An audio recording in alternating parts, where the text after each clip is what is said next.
I'd like to give everybody another quick update on my Model A pickup. Lots happened to it since Christmas. I think on my last video I'd stopped working on it because of Christmas. The column was in, I believe, on that video. The linkage was hooked up. I switched gears and kind of went into the mounting of the shifter. This is not the shifter that I originally intended on using. This is a horseshoe shifter out of a Chevelle. It's just like the one in my 68 Super Sport. I think the first one I was going to use was a shifter out of a Mustang or something. It was a rod linkage type setup. Well, I didn't have the clearance for that, so we switched and went with this one here. This is a cable one. Cable's not hooked up, it's seized in there or something's wrong with it, so I had to order a new one. But anyway, I will have to make my own console, which is okay. I did order some of this stuff new. But anyway, that's where that's going to be. In the cable, come down here. The cable is going to be exiting somewhere in this area here up against the block. And I'm going to fabricate a what they call a bell crank. It'll bolt onto the side of the frame here, and it's just basically a arm with a pivot in the middle of it, and this will pick up the top of that, and then I'll have a 1/4 inch rod with a couple heim joints on it to shoot it back over here to the shift selector for the transmission, and then that should take care of that. Then the shifter should be hooked up and ready to go. Let's see. Slide back here. I did get the brake lines hooked up. I plumbed them into the master cylinder, and then I ran them along the bottom of the frame forward. They go up to these bulkhead fittings. It goes up to a T, and then it goes into whichever the appropriate wheel, and bulkhead fitting through the frame. So you can see that, yeah, right there.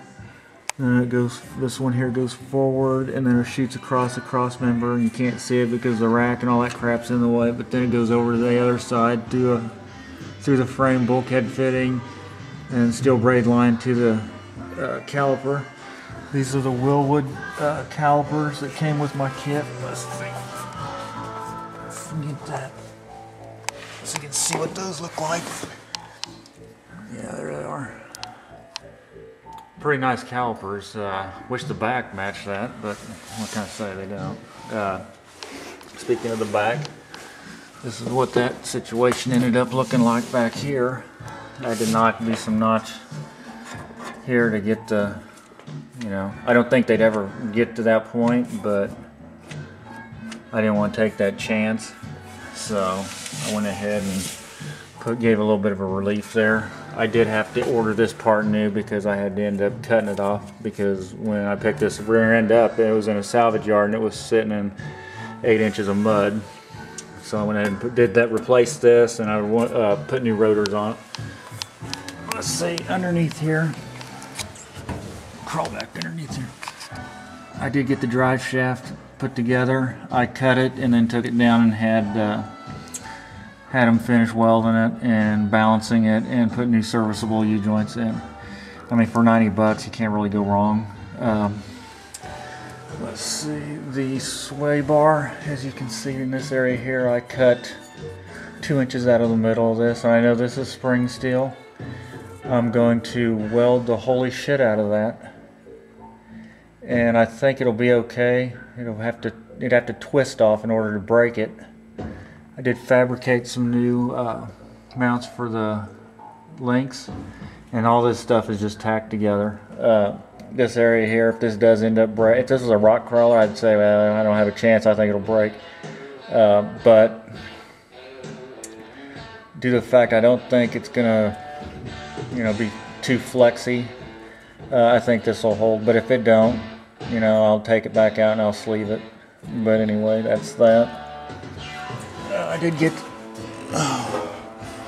everything going into the prop block, going forward and aft, and it's an adjustable one, and then it has a hydraulic brake light switch, so that takes care of that part of it.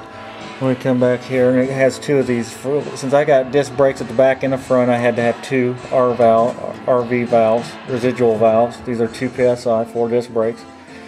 And then up here it goes into the normal factory S10 Extreme line and splitter and brake line.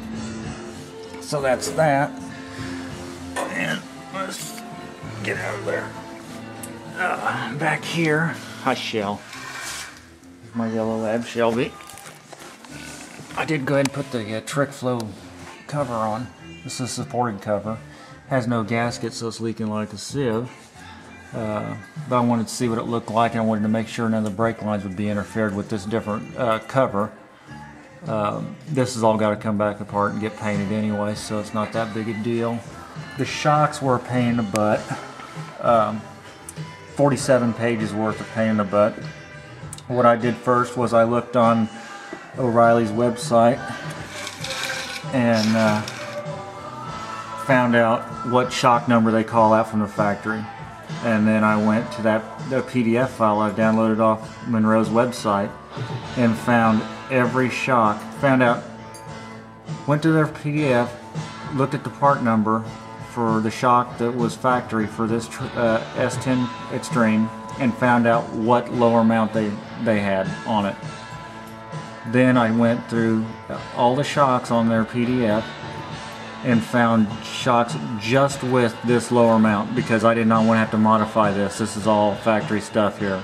I didn't care what was going on with their upper mount. I didn't care if it was a stud or loop or whatever, what size it was. I didn't care about nothing like that. I listed all of the shocks that had this lower loop.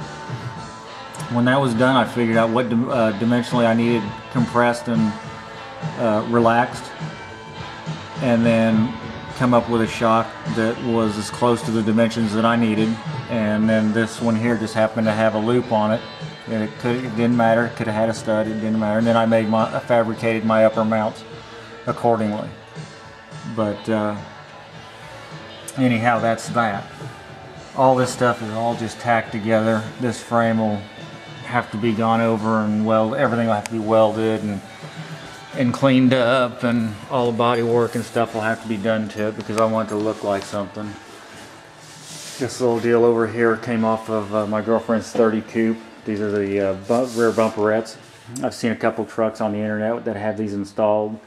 I'm kicking around the idea of maybe fabricating a little something out of those to mount along this back bar here. Don't know. I still have to come up with some kind of like reverse lights and maybe a third brake light if I can find something that I like. And like I said, I may incorporate that type of a setup in there. I don't know yet. We'll just have to see. I'm basically waiting on parts now to finish up the shifter deal. I was going to last weekend go get the wheels and tires for it, but that kind of fell apart. I had central heat and air problems out here in my shop, and I had to have a guy come out for that, so that kind of absorbed that day, and had some other stuff going on, so didn't happen. Maybe on the next video I can get that done. Got a little Cadillac job to do for my mom and dad. Me and my brother are working on this one. They got a new car, so that's what all this stuff back here is. I got the bumper cover over there. I got 2 fenders here and the hood. And it was had a little taporama on the front of it, so we had to straighten all that out. And that's what we're going to be working on for the next couple weeks, is that, finishing that car up and getting it all put back together, and so my mom and dad can start driving it. But anyway, that's where I'm at, guys. Thanks for watching.